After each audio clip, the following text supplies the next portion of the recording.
So one of the reasons I enjoy anyway, the questions and answers and some of the interviews is to get a little bit of feedback. And from the questions last night, I did hear that I haven't really talked too much about the formal ways of meditating, the sweeping meditation, walking meditation, metta meditation, or the breath meditation. And sometimes you think, well, what are we actually doing here? Is this a meditation retreat or what is it? And the reason I do that is because, yes, you can start to watch your breathing, but you may find, like many people find, if you start your meditation practice and start watching the breath, number one, the breath is not very comfortable and it's unnatural. And sometimes you think, why? I'm not doing any exercise sitting down here, but why is it when you watch your breath, it's never as comfortable and smooth as when you're not watching it? And a little example which I often give is, now can you all be aware of the saliva in your throat and mouth? Now it's uncomfortable. Should I swallow, not swallow? Before, when you weren't paying attention to it, it just did its thing quite naturally. And it wasn't a problem. Don't worry, in a few seconds you will not pay attention to it and it will do its thing naturally without you interfering. Because when we actually put attention on things and are mindful of things, so often we interfere with it, we disturb it. It's just the way of our mind. Whatever it watches, it wants to control. That should be over here. Well, not that way, this way. No, maybe this way. That's that little adjusting. I know best, maybe I can make it better. Improvement, development mind, which tends to interfere with things. So when I started doing meditation on the breath, sometimes that I couldn't watch the breath for very long.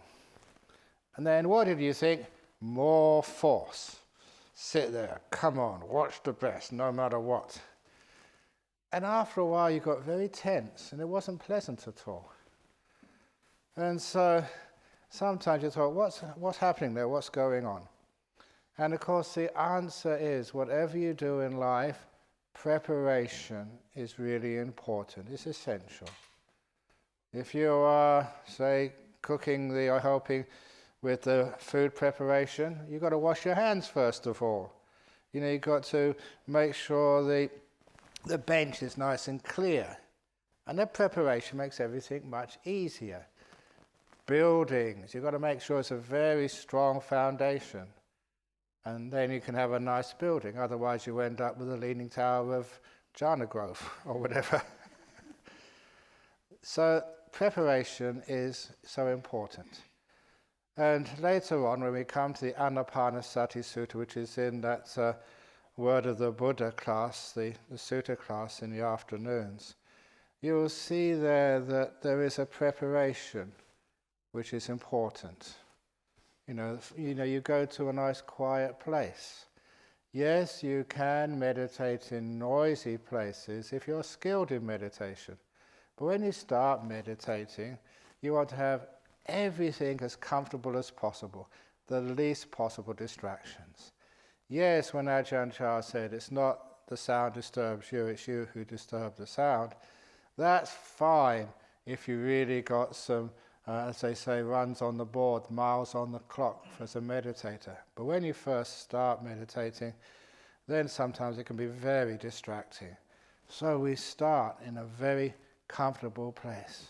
And you sit on a comfortable chair or safu or chair. And those of you, so what type of chair or cushion should you sit on? And anything which is comfortable. And many of you a few days ago saw my panda cushion in my cave. Surprisingly, you all saw that, didn't you? Surprisingly, that's really comfortable. Not for the panda, but for me. The poor panda squashed, flattened. So you make it comfortable. And then the first thing you do is establish mindfulness as a priority. Now this is another thing which, when we get to those translations, you will notice. The usual translation is in front of you. In front of what? You? Where do you exist? Because as you probably know from the Asian culture, that people existed here first of all. And so in front of you would be here. And then later on, that's when the brain became more important, as we thought more and felt less. Interesting, isn't it? When we were here, this was the center of us, we would feel more, we would be more emotionally sensitive, we wouldn't think so much. But as the brain took over more importance than the heart, then we were up here, not down here anymore. And so people think, in front of me, I'm here somewhere in my brain, so it must be here somewhere. And that's where people sort of put the attention just on their nose. And if you put your attention on the nose, especially without the preparation, you have to hold your attention there, then again you get tense. And you get tension headaches. The first time when I went to Malaysia to give some talks on meditation, so many people came up to complain about samadhi headaches. And I just was blown away. I never heard that before. For me, you do meditation to let go of headaches, not to make them. And I said, what are these people doing? And because I didn't sort of know what they were doing, I had to ask a few people. Then it soon became quite apparent. And to show you what was happening, I take off my glasses, I meditate on my nose with my eyelids open, and this is what you do when you start to focus on the tip of your nose. Even though my mind is trying to focus on the tip of my nose, my eyeballs go there too. And if I carry on like this for half an hour, I will have one hell of a headache up here. Eye strain. You don't realize you're doing that. You've got your eyes closed, no one can see it. But what you think about, that's what you look at. And it's just almost automatic. Not everybody, but a large number of people do that, which is why they get samadhi headache. And it was also the case, I had very good fortune in my life that I suffered from hay fever. How can that be fortunate? What it was that part of the year my nose was blocked up. So when I tried to watch the breath at the tip of my nose, there was nothing there. No breath going in, no breath going out, it just was blocked up, with nasal stuff. So what should I do? And then I heard that the other technique, to watch your belly go up and down, up and down, up and down. That was working fine until I became a monk. And when I became a monk, and I started watching my belly go up and down about maybe 6 or 7 o'clock in the evening, then it was so close to my stomach, which was empty. Oh, I'm hungry. I want something to eat, because the mindfulness didn't stay on the belly, it stayed inside the tummy, the stomach. Oh, I want something to eat. So that just made more craving. But great teachers, listen to what the Buddha said. The Buddha never said actually watch the breath at the tip of the nose. He didn't say watch the nose or the belly, he said watch the breathing. And establish mindfulness as a priority first of all. In front is actually not what it means. It means first, the first thing you should do, priority. Priority is a very good word which actually matches what the Pali says, because it means it's the top of the list, the first. Priority means in front. So when you establish mindfulness as a priority before you even watch the breath, then you find that when you have that preparation, the breath is very easy to watch. It's soft, comfortable, and it doesn't go anywhere. Now, for those of you who've read my books, what does it mean establishing mindfulness? First of all, before you even go watch the breathing, is present moment awareness and silence. Because if you're off in the future, if you're wondering about the past, you're not here. You're not mindful. You're not present. Another meaning of mindfulness. And you see that quite often. People are just wondering about what they're going to do next this afternoon. They're not here, they just bump into things, they fall over, they step on the little millipedes, because they're not paying any attention. They're off in the future somewhere, or they're worrying about their thoughts, or in their fantasy world. They're not here, not listening, not being, not feeling. So present moment awareness is one of the first stages of anapanasati. After you've got yourself comfortable, quiet place, come into this present moment. If you don't make that preparation, what happens is you start watching the breath, maybe 2 or 3 breaths if you're lucky, and then you're off wondering about what time lunch is, or what Ajahn Brahm said earlier, or that person who banged the door today. You're not here anymore. You wander back because you haven't dealt with this mind which likes to go off into the past and the future. You deal with that first of all. You calm that down. Center yourself. Present moment awareness. So you see, a lot of the talks I've given so far are just trying to get into the present moment. One of the problems is when you try to develop present moment awareness, and actually it's not really a development, it's a letting go of the opposites. You let go of the past, you let go of the future. The present moment is your default state. That's a natural state when everything else disappears. So it's not something you go and do, it's you let go of the opposites, past and future. When you first come into a present moment awareness, a lot of time it is a little uncomfortable, the present moment, because it's a little bit uncomfortable at first. That is a reason why people just go off somewhere else, because it's more interesting and satisfying. Being here, I'm tired, I'm full, I'm just aching, it's too hot, it's too cold. But if I go off into my fantasy world, or think about the past, and I'll think about the future, what I'm going to do when I get back to Singapore, and how I'm going to sort out this person, or just what's the first food you're going to get when you get to Singapore. It's fun to do that, isn't it? Because sometimes the present moment awareness at first is competing with your future and past. The future and past, you've got some choice. You can perceive it, choose nice memories or bad memories, but the present moment is just here. You've got no choice, it's here. So at first, the present moment is not that satisfying. So we use this wisdom, this letting go.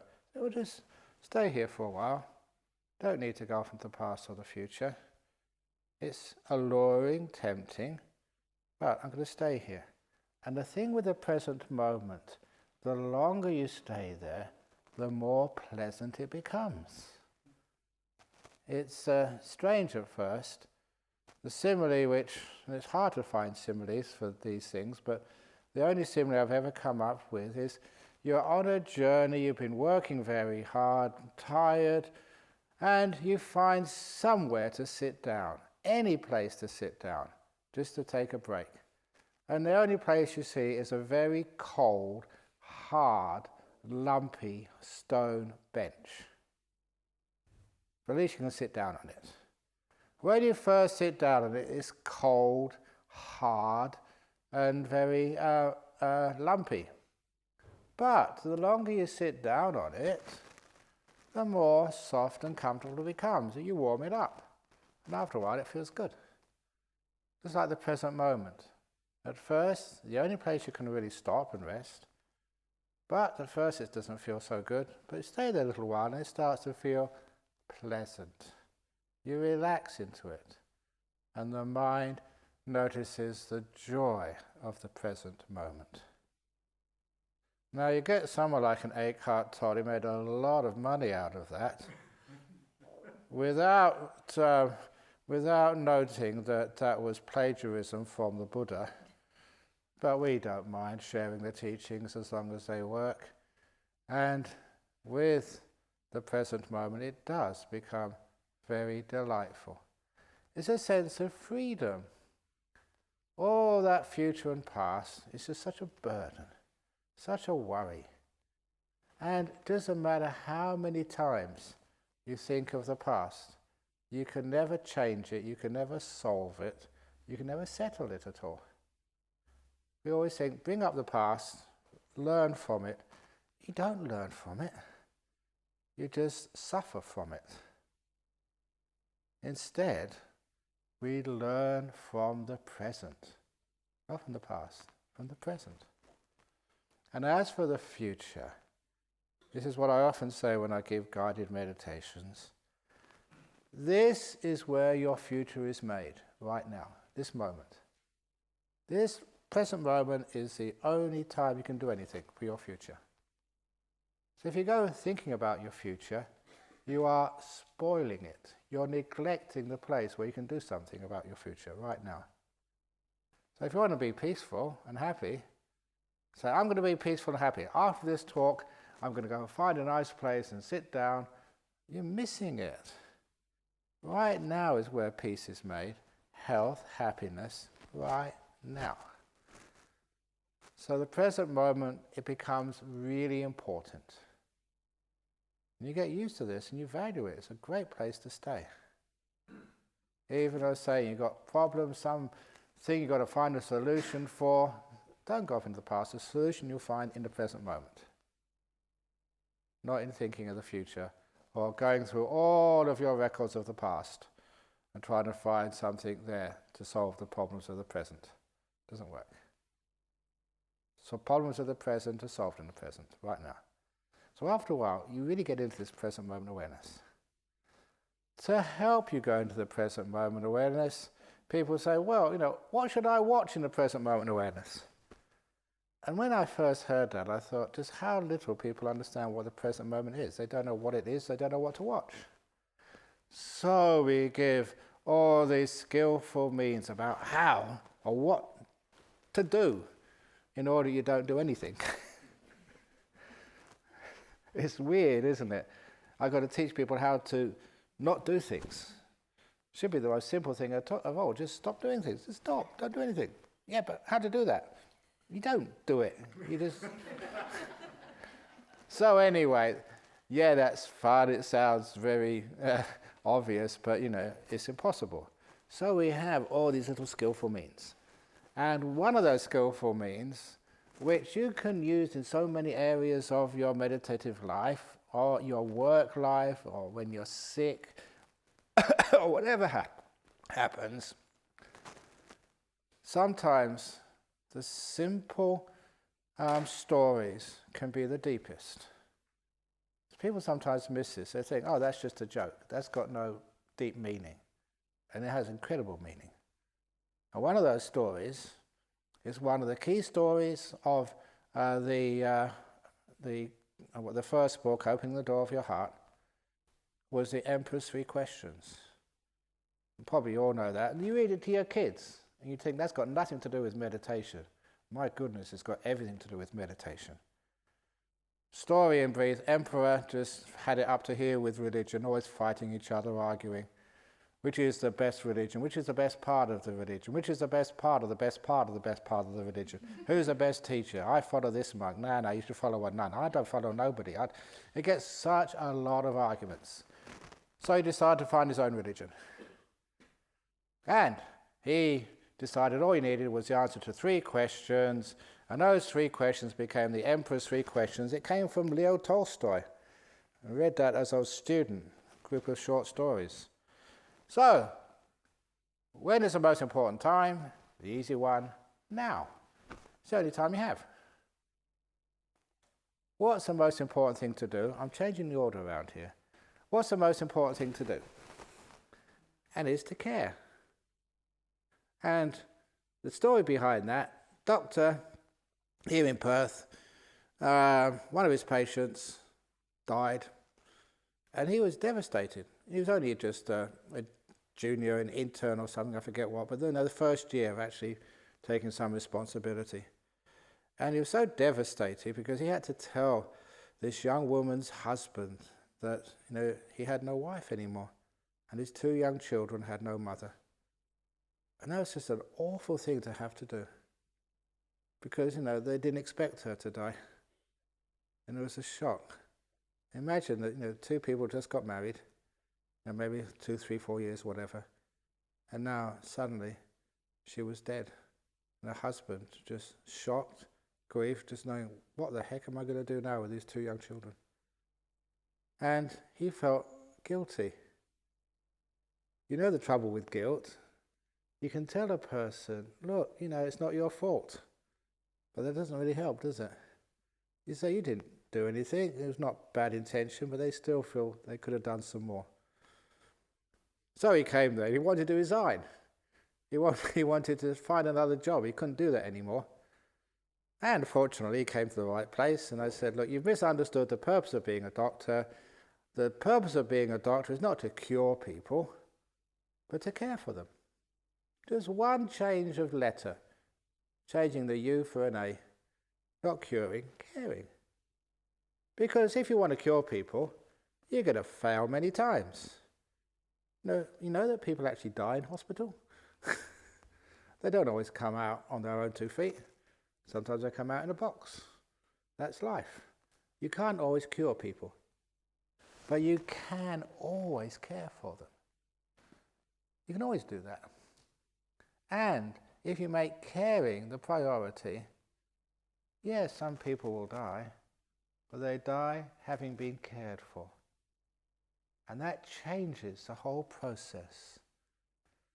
The relations, the person who's in the bed and then in the box, all the nurses, the doctors, they cared for this person. And it makes it a beautiful passing, as best it can be. Curing is always this aggression, this force. And you may have seen that people just in their last few hours of life, they look in your eyes, stay with me, don't go, stay with me. If I was dying, I'd say, shut up, get out of here. I'm dying. So you can see the problem there, just the intervention, because death is the ultimate mistake. But no, not in Buddhism, not in Dhamma. Caring is more important than curing. That's why I said last night, self-improvement. That's trying to cure you. Care for yourself. Don't cure it. Any sort of problems you have in your mind, in your emotions, in your life, care for it. Don't cure it. And you find you care for things and they get better. You cure them and they usually get worse. And I'm talking not about diseases, your meditation. So, the most important thing to do is to care for whatever mind state you're in right now. So you're fast asleep. Care for it. Don't cure it. You care for your sleepiness. You care for your restlessness. You care for your laziness.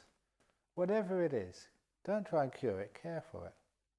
I'm going to come back to that in a moment. But they say, what's the most important thing to do? Oh, no, that's the most important thing to do. Who is the most important person? That was the second of the Emperor's 3 questions. I'm moving that to the last. Who is the most important person? And that was the one which I just didn't get at first. But once you saw it, I said, wow, that changes so much.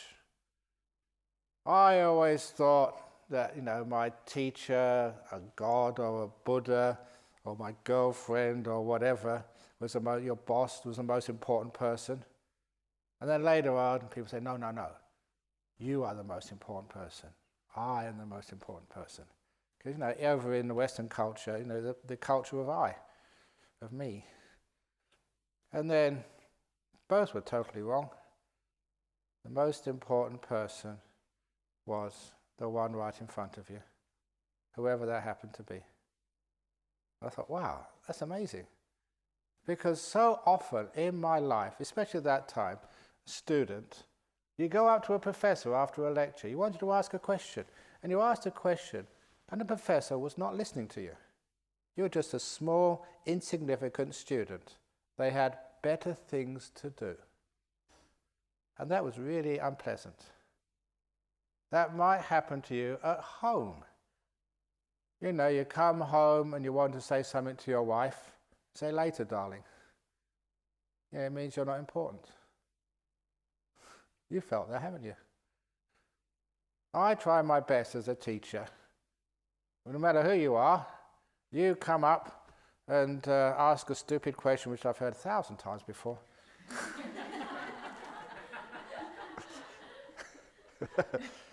But no, I'm not going to throw you away. I listen. I try to give you importance as best I possibly can. That's connecting, that emotional engagement. You feel that Ajahn Brahm is actually listening to you, I hope. And that changes the whole ball game. If you want to be a counsellor, if you want to have a relationship, that's how you do it. Friends, on the committees, they're important. You don't try and get rid of things. So, and you care. Don't try and cure. So, what's that got to do with meditation? One right in front of you. Of course, some of the time you're by yourself. Actually, most of the time I'm by myself. When I'm by myself, who's the most important person there? Me. There's only one there. So I care for myself. And actually I do this. I got just in the habit of doing this. When I go to bed at night, I say, good night, me, have a good night. And when I wake up in the morning, good morning, me, nice to see you again. Because I care for me. And what's that got to do with meditation? So people say, should I be watching the breath? Should I be doing loving kindness? Should I be sweeping the body? What's the most important meditation object? The one right in front of your mind right now. That is the most important meditation object in the world. An itch. That's the most important meditation object. Because it's right here, right now, in front of you. You have a vision of some stupid... I'd say this later on, nimittas. Not this year, but the year before, I had one of the most original nimittas in my mind. I know it was a nimitta because the colours were not of this world. They were yellows, but they're incredible yellows. But, this light, this image which comes up into your mind when you get in deep meditation. But this particular nimitta was original because I recognized it straight away. It was an image, in incredible colour, of Garfield the cat. It was a Garfield nimitta. I've never known any meditator to get that other than me. But it was so ridiculous that I burst out laughing, and that was the end of my meditation. And it's absolutely, honestly true. In deep meditation, mind get very peaceful, lots of joy coming up, and this image, and it was Garfield the cat. I read too many comics.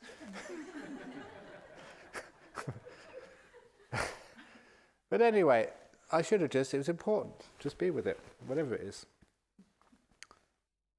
So give it importance, whatever you're experiencing right now. That helps you get in the present moment.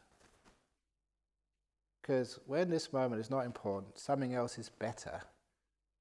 You're not giving this value, this moment. That is why you can't stay in the present moment. You go somewhere else. That's what happens when you are even in deep meditations. You're getting some stillness and peace and say, what's going to happen next? Stop it. Or you get some weird stuff happening. Because sometimes some of the things which happen at nimitta stage are weird. Falling in, rising up into the air, all sorts of weird stuff. It's important. It's happening now. It's the most important thing in the whole world. Whatever's in front of your mind in this moment. And what do? You care for it. Giving it importance, caring, open the door of your heart to this moment. That's present moment awareness. With the kindness. What I've often called kindfulness. Putting mindfulness and kindness together. So that's how you're in the present moment. So simple. You don't judge. Oh, I shouldn't be this way. I shouldn't be dull, after I've slept, the last 12 hours. I shouldn't be hungry when I've just stuffed myself this morning. All those shoulds, and say, no, whatever's in front of you right now, that is the most important thing in the world. That's called letting it be. And caring for it. When you care for it, then it actually develops. It actually changes. Angry eating monster. If it's tiredness, you just care for your tiredness. Poor you. Maybe you've been working too hard, too many jobs. Maybe you're going through, who knows, viruses and stuff which come in your body. Some of them you don't know they're there, and some of them they just do their stuff. You go to the doctors, they can't find anything, but it doesn't matter. You're here right now, you feel a bit tired. Be with that tiredness. It's important. It's teaching you something. Care for it. And you always find if you care for any object, then it sort of changes. It actually gets very peaceful. You go deeper in meditation. As for the other part of mindfulness, establishing mindfulness as a priority, the silent mind instead of the thinking mind. I always try and get lots of similes. One of those similes is the lake. The waves on the surface of the lake represent your thoughts. So, somehow or other, we've got to reach the point where the lake is smooth, with no ripples, certainly not waves, on the surface. So how do you do that? And you find it's just looking at the surface phenomena, the thoughts. You can't actually stop those thoughts that way. Okay, stop it, thought. That was another thought, and that's another one too. Like the old joke, the 4 monks meditating with a vow of silence, when one of them sneezed, and the first monk said, "Bless you." The other one said, "You've broken your vow of silence." And the third one said, "So have you." And the fourth one said, "I'm glad I'm the only one here who can keep quiet." Now, translate that to try to stop your thoughts. Come on, stop thinking. But that's a thought, and that's another thought. And it gets endless that way, because you're looking in the wrong place. So where do those waves come from? It's underneath, usually, the surface. Something is making it move. Or on the surface, the wind whipping up the waves.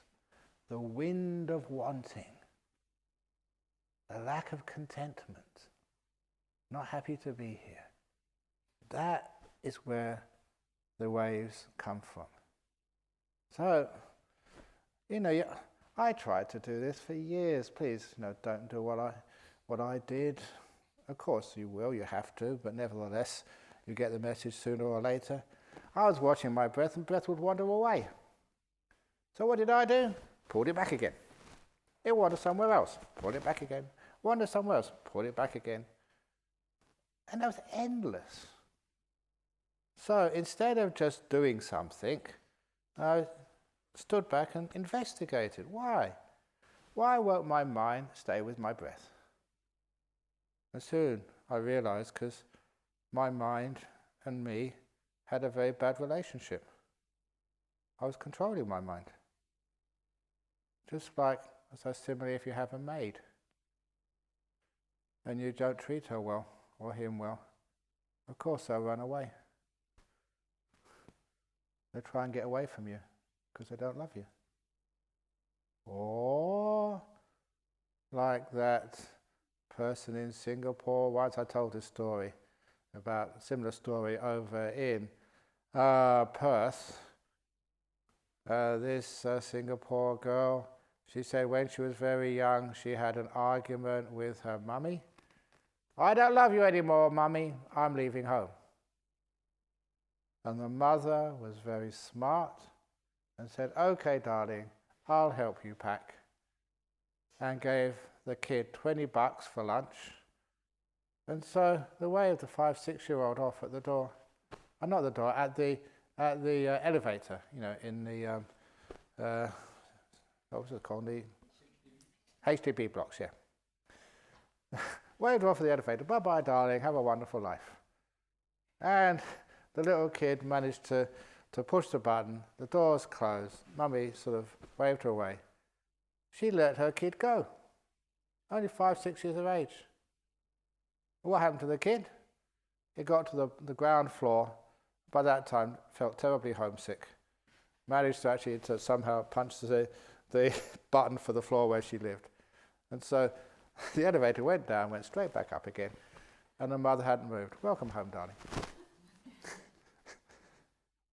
That was emotional intelligence. That's what you do with your mind. Okay, mind, you want to wander off somewhere, some stupid fantasy. That's fine. Have a wonderful time. Wonderful time, mind. If you're kind to your mind like that, it's amazing. Your mind doesn't want to leave you. It wants to hang out with you. It wants to chill out with its best friend, you. Of course, that's a metaphor, a simile. But that was very important for being able to stop all the thinking. All the thinking was just escapism. Escaping from what? Escaping from me. So then I said, okay, mind, you're fine. Whatever you want to do. Okay with me. I love you. I'll always be here for you. And my mind never wanted to go anywhere. Wanted to stay with me. And of course, the big story about that, I like sort of telling stories which actually work, but which is sometimes embarrassing. I got my 6th year as a monk. After 5 years, you're allowed freedom to wander wherever you wish to go in Thailand. For the rains retreat, you have to stay in one place. And so I found the perfect monastery for an English monk. In the mountains, so it was cool, not sort of hot. And in the middle of a tea plantation. I had as much tea as I ever wanted, fresh from the factory. And I thought this was heaven. There was a cave there. I love caves. And to this day, it's weird, the conditioning. I had such a lovely time for many months in that cave that it was full of bats. There's parts of the cave you didn't have the bats, but you go in and out, there's lots of the smell of bat shit. To this day, whenever I smell that smell, to me it's actually fragrant, because it brings back these wonderful memories of, my time in that cave. It's weird, isn't it? Just, why do some smells just, make you feel happy, and other smells make you feel repulsed? And I've got this weird smell of bat shit, which I love. Because it's association, that's all it is. It's association with the happy times in that cave. So anyway, there was one day, actually the first few weeks, nice meditation, but then it started to fall apart. I started to think. And not having a teacher with me at the time and forgetting all my instructions, I tried to stop the thinking. And it got worse. So I put more effort in. And it kept on thinking. And then it started to turn into really what I call unmonkish thoughts. Thoughts of my old girlfriends. Now I was only, 28, 29 at the time. So I thought, I wonder what she's doing now, if she's still... Stop it, Ajahn Brahm, if she's still available. No, stop it. Because I really wanted to be a monk. But these thoughts, they come in, as you know, uninvited. You don't want these thoughts, but they come in. And then sex, romance, and all sorts of stupid stuff. And every time I tried to stop it and watch my breath, they would come in even harder and faster. And it got to the point one afternoon, it was almost driving me crazy. I had no one to speak to. I had no helpline. There's no telephones up there. So I went to the hall. There's always a Buddha statue up there. Now, I was one of the least superstitious monks. But nevertheless, when you're desperate, you bow to the Buddha and say, help. But it was like an insight came up. Not the usual insight. It was a Westerner's insight. let's do a deal. And the deal was, I would watch my breath for most of the day, but from 3 to 4 p.m. every afternoon, that would be my sexy time, my romance time, my anything goes time. So I allowed myself from 3 to 4 p.m. I would not stop any thought, no matter how weird, stupid, disgusting, embarrassing. 3 to 4 p.m. anything goes. So that was the deal in front of the Buddha statue. So I had to keep those sorts of promises. Didn't work the way I expected. Still, all these thoughts kept on trying to invade my mind. I tried to watch the breath and they kept on busting through. And so by the time it came to 3 p.m. in the afternoon, I was exhausted, I was tired. As you are when you fight. And then I just laid against the back of laid my back against the wall of the hut, put my feet out, I was exhausted, said, okay, mind, you can now think anything you like. Anything goes. And honestly, this was such a weird experience. For the next 60 minutes, I watched every breath without missing one, effortlessly. No sexy thoughts came in, just breathing in, breathing out, breathing in, breathing out. Lovely, mindful. I thought, what the heck is going on? And I learned from that when you let go, when you are at peace with your mind's at peace with you. When you fight it, it just gives it bad energy. Later on, you read The Anger-Eating Monster and you realize that was a great example. Get out of here, you don't belong. I'm a monk, I want to be a monk, I shouldn't think like this. Get out of here. And it gets worse, you're feeding it. So, a thought was in my mind. It's the most important thing in the whole world, care for it. Open the door of my mind without any discrimination. And then your mind got very peaceful. That is how you stop the thinking mind. Another simile, if you have a guitar string, it could be a bass or a violin or whatever. But if you have a string and you stretch it and it's taut, very tight, very stressed, and if you pluck it, it makes a high-pitched sound. If you loosen the tensions, let go a little bit, then when something hits it, it makes not such a piercing, but like a low-pitched sound. If you loosen it even more, so that string is slack, there's no tension on it at all, anything can hit it, and it makes no sound. That guitar string is your mind. If you're so tight and tense, putting this way and putting that way, the slightest thing, someone coughs, you really hear it. Even if you start to relax, it's just a cough, you hear it, but it's only a cough. It doesn't sort of reverberate. But if you're really relaxed, no tension on you at all, you actually don't even hear it. Your mind doesn't ping, it's soft. So when something hits it, a sensory impingement, it doesn't reverberate. It doesn't think. So that's why if you are tense, doing something, having a goal, then you find you have lots of thoughts. Your mind is tight and tense. So that is why I also mentioned the first few days, relax, let go, make peace. Want to sleep, sleep, go for a walk, sit, have a cup of tea and watch the trees grow. Just take it easy. And if you do that, you find actually that is the preparation. And after a while, if you really are fed up and you want to do the breath meditation now, you can actually just, okay, I'm going to watch the breath go in, go out. It's much easier when you're relaxed. But even better than that, what I do, I never actually go looking for the breath. Relax in the present moment, whatever's here right now is good. I'm caring for my mind and my body. And then the breath just comes by itself. Because it's almost like part of the default state. I'm not doing anything else. Nothing else is bothering me. It's the only thing which is moving in my body. Not thinking anymore. Body's nice and comfortable, relaxed. And so you breathe in, breathe out. It's obvious. It's just there. And it becomes the most important thing in the whole world.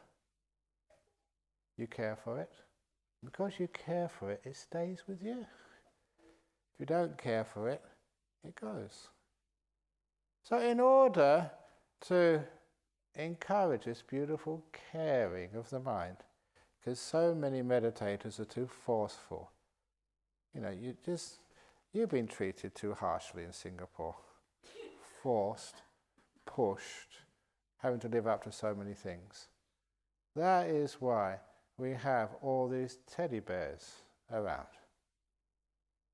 And so the teddy bear on people's laps is what we call in meditation bear awareness.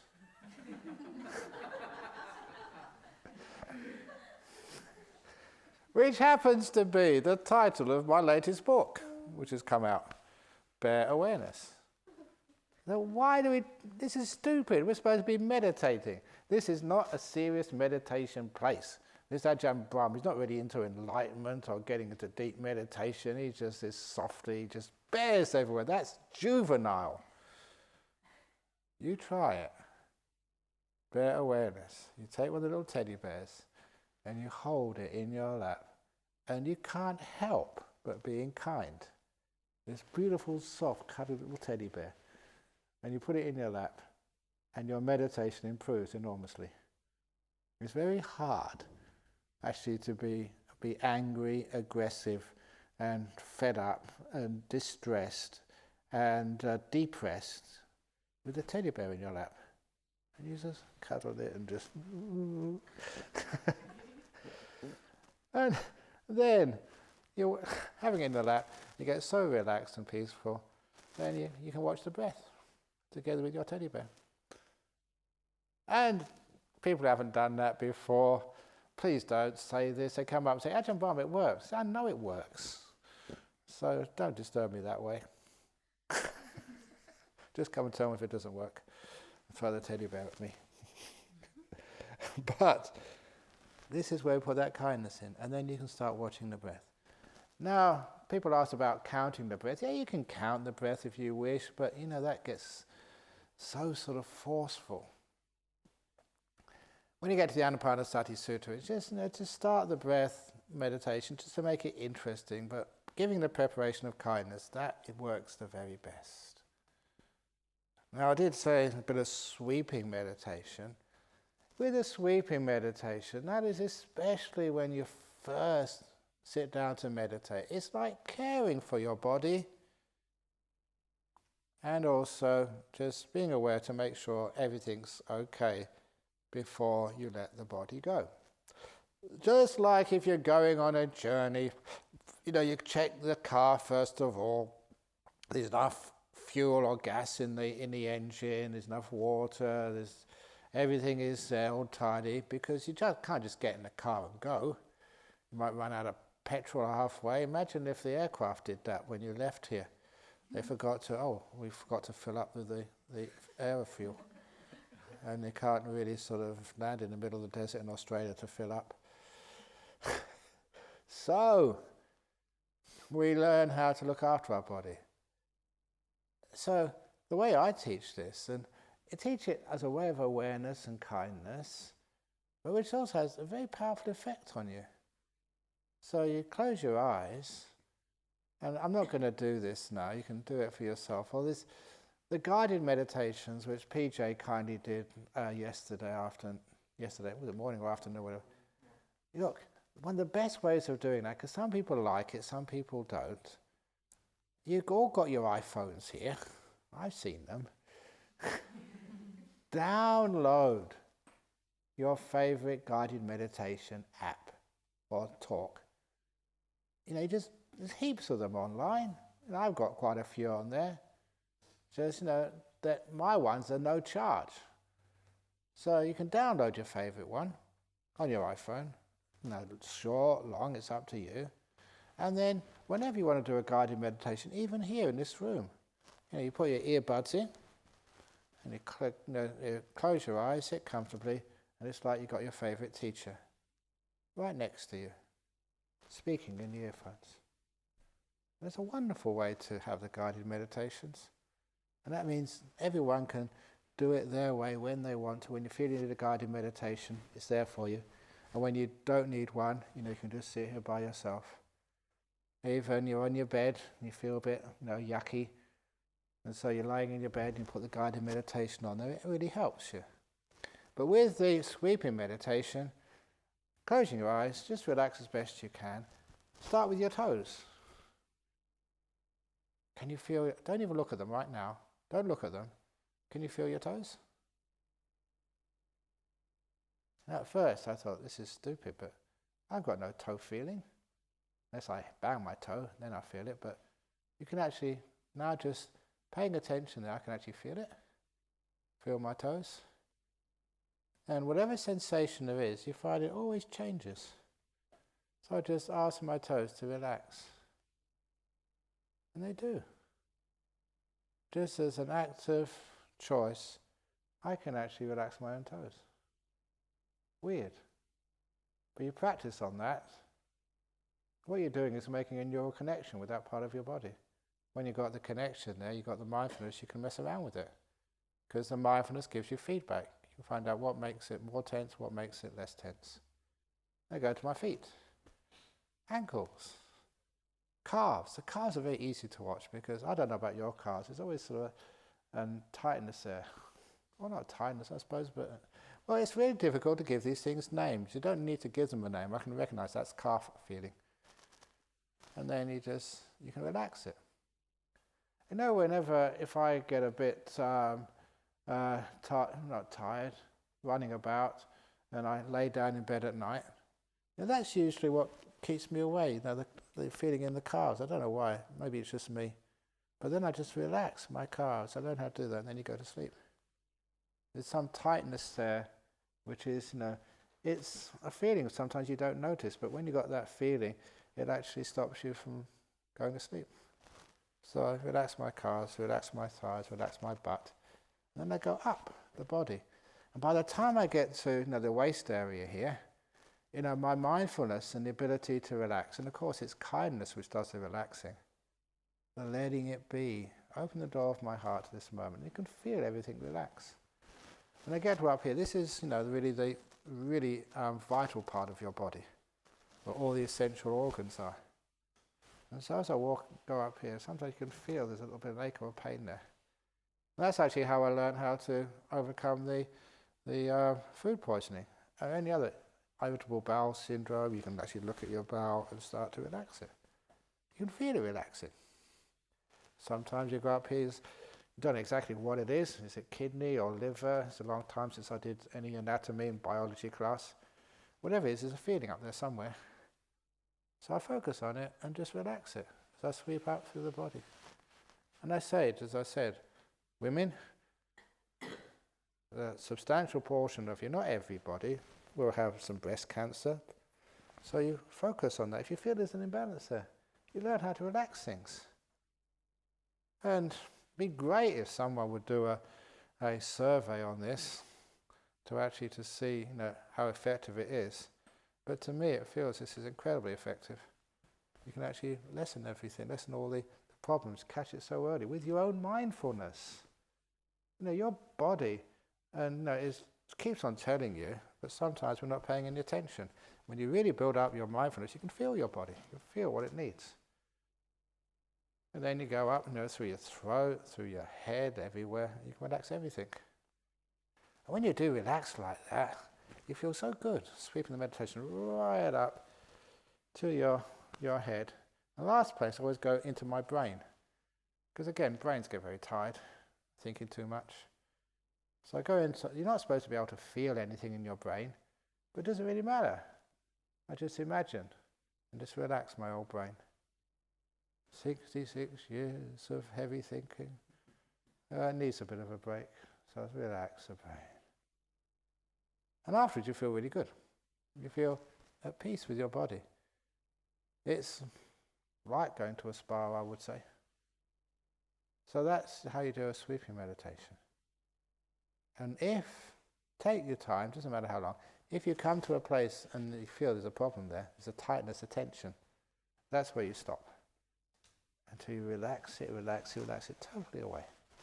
Which is one of the reasons I don't like doing that, just a one-size-fits-all. I want to teach you how to do it yourself. And if you come to a point which really needs a lot of relaxing, a lot of TLC, stay there. Just like that was how I learnt and taught and had great success when people have, say, panic attacks. Because there is this girl, she's actually moved back to Perth now, see her every now and again. She was in Adelaide, a dental student, chronic anxiety panic attacks, bedridden.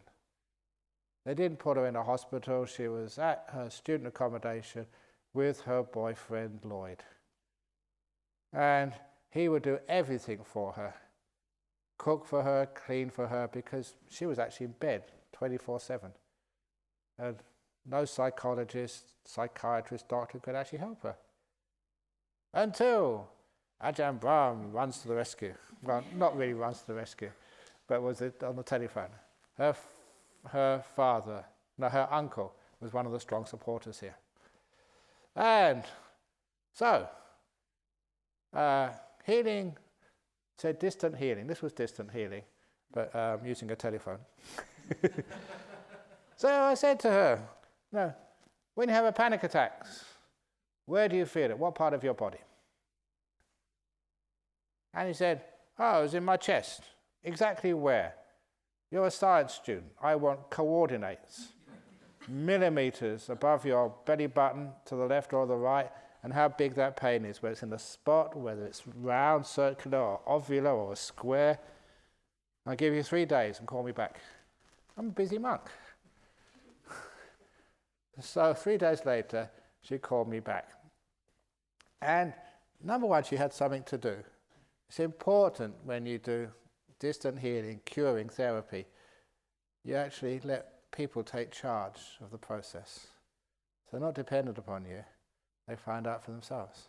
So it gave her something to do for 3 days. And she's amazing. She said, it was so many millimeters above my belly button, a little bit to the left. It was a little like ovular, but the diameter, the long part was a little bit up here this way. She gave this incredible description of, the location of the pain. I said, when she had a panic attack, the feeling. And then I asked her, what does it feel like? Was I always tense? Not good enough. I want an essay on what the pain feels like. I didn't actually say that, but a full description. Called me back in 3 days. So she had another job to do. And so in 3 days' time, she described the tightness, the tension, and how it developed, did this way and that way, when she had a panic attack. And it's amazing. I was really impressed with her. What I was telling her to do without saying was learn how to be mindful. Really mindful of the location, feelings of the panic attacks. So right, the next job is the kindness. So I said, next time you have a panic attack, take your hand and just massage that area. Massage it. Not fully like one of those Thai massages, which hurt more than they cure, but sometimes actually they cure. But with as much kindness and love and tenderness as possible. It's compassion. And I said, if you can't do it, ask your boyfriend Lloyd to do it. I'm sure he would oblige. And give me a call in 3 days. 3 days later, she said, oh yeah, we did that. And I said, well, what happened to the tightness, the pain you felt there? And she said, it vanished. The pain went away through the massage. And then the killer question, what happened to the anxiety? It was the eureka moment. She paused and said, the anxiety went too. The mental part disappeared with the physical manifestation. Great, now you know what to do. No need to call me back anymore. That's efficient.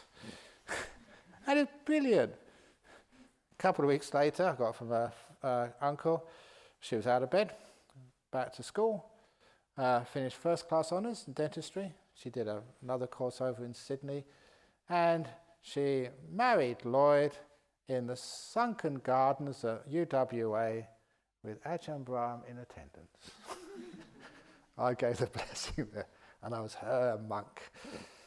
So, and it was true. I think I deserved that praise because, she was anxiety crippled, and now she had a life.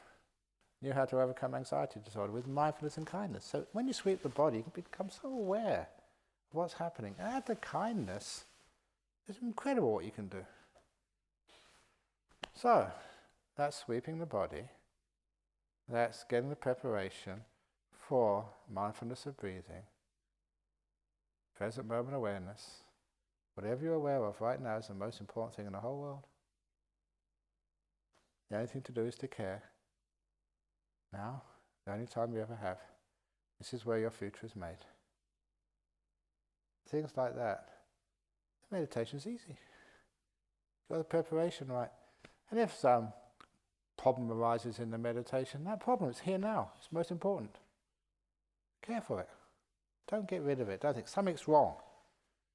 It's not wrong. Cause and effect. It's here for a purpose.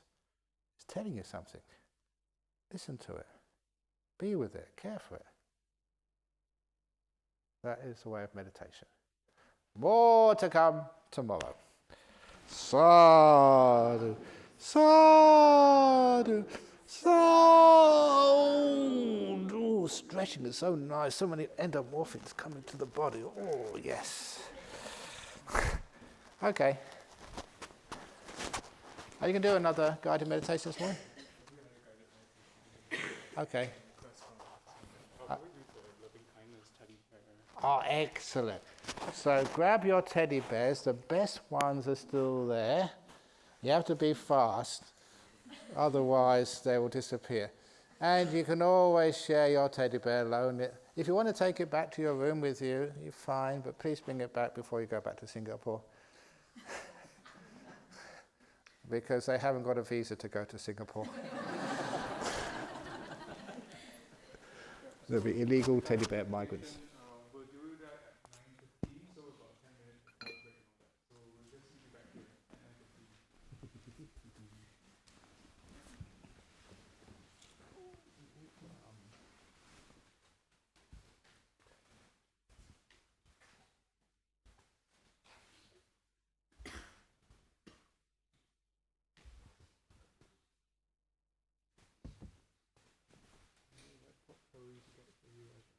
What? Potpourri at the room fragrance and get you that ship free. That should be, yes.